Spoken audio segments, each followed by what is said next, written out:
पुणे महानगरपालिका निवडणुकीच्या अनुषंगानं मोठ्या घडामोडी घडल्यात. अनेकांचं तिकीट कापलं, नव्या लोकांना संधी मिळाली, नाराजी नाट्य दिसलं.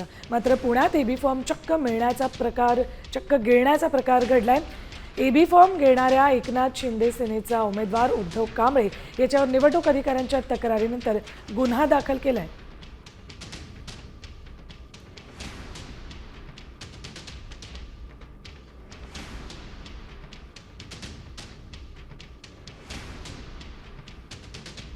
तिथल्या ज्या आरो मॅडम आहेत त्यांनी मला चर्चा करण्यासाठी आतमध्ये केबिनवर बोलवलं.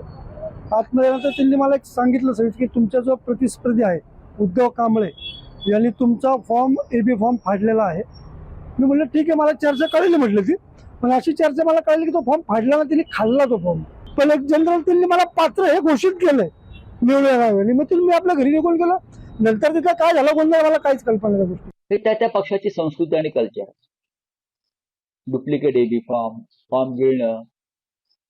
आता त्यांचे नेते पैसे गिळतात कोट्यावधी आणि फॉर्म गिळणं त्या माध्यमातून. अशा अनेक गमती यापुढे आपल्याला पाहायला मिळतील निवडणुकीमध्ये. कारण हे डुप्लिकेट पक्ष आहेत सगळे. शिंदे गट असेल, भाजपा असेल, भारतीय जनता पक्षांना मुंबईची निवडणूक किंवा इतर महानगरपालिकांची निवडणूक जिंकण्यासाठी सुद्धा बाहेरचे लोक लागतायत.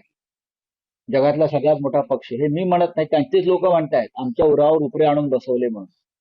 हे त्यांचेच कार्यकर्ते मंत्र्यांच्या गाड्या अडवून जाब विचारतायत.